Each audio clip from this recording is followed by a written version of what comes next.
Hello, everyone. Dr. Ames here. This time I'd like to talk to you about departmentalization. Now, I've talked about before how as organizations grow, that size really does cause a lot of things to happen. And in particular, the one driver of creating departments is size.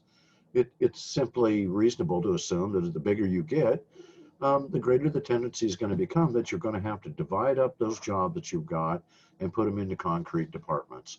That's really what departmentalization is. It's dividing up your activities into manageable departments, and then within those departments, you group workers by their specific skills and expertise. What you do a lot of times in the beginning is a functional structure, and where you do develop those workers and into departments, similar skills and expertise, and so forth. And we'll wrap up the discussion talking about functional departmentalization. Here are the advantages of creating departments. You can put employees in departments where their skills are the most used and where they're the most useful. So if you have a marketing degree from Westminster College, it makes sense that you would end up in the marketing department at some organization. You'll be in there with other people of like skills, and the fact that you are all on the same page, it just makes sense. That's the reason you're grouped that way. It allows them to use all the talents of people that have similar skills together, and it does help you to achieve your economies of scale by grouping your activities with division of labor and then further grouping by job specialization. And so it makes it easier for management to direct your activities, and it makes it easier for them to coordinate the scheduling within each department when everybody is on the same page and doing the same sorts of things. So marketers are doing marketing activities, and accountants are working on various financial considerations for a company, and so forth. There are some downsides to departmentalizations. You could have a lack of communication, but that is something certainly you could work on, that you could improve. You have to have some sort of liaison capabilities built into the interactions between your departments. And generally, it's the managers who set those things up and provide those sorts of points of contact. Um, you could get a little tunnel vision by identifying with your department's goals rather than the overall organization's goals. But how much of a problem that is depends on how well the organization communicates a lot of data to you, letting you know how's the company doing, where are we at, are we reaching all sorts of goals. If there is a lot of information disseminated, sometimes you can overcome that disadvantage that you sort of become isolated in your department, a sort of a silo-like effect. If you are very much into lines of authority between your departments, then your response to your environment could be slow. You can't do everything in one department, and you have to work together, certainly.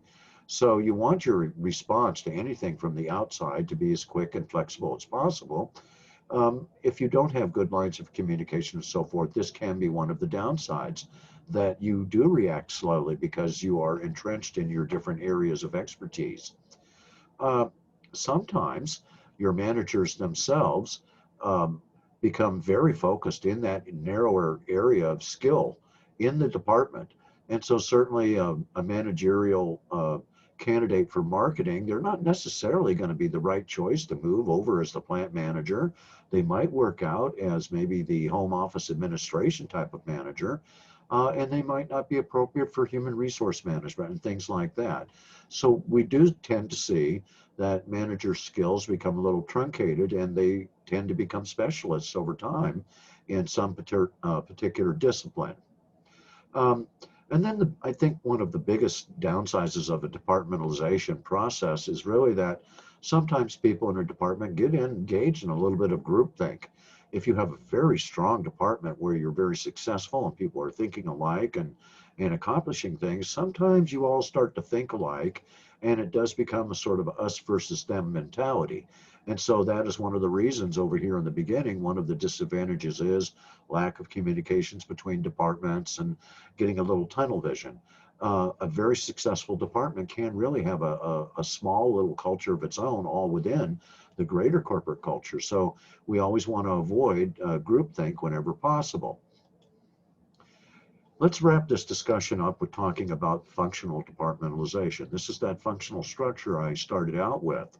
Functional means traditional, or that it does some particular thing that you recognize by the label. So functional departments are generally where people start when they found an organization or a company.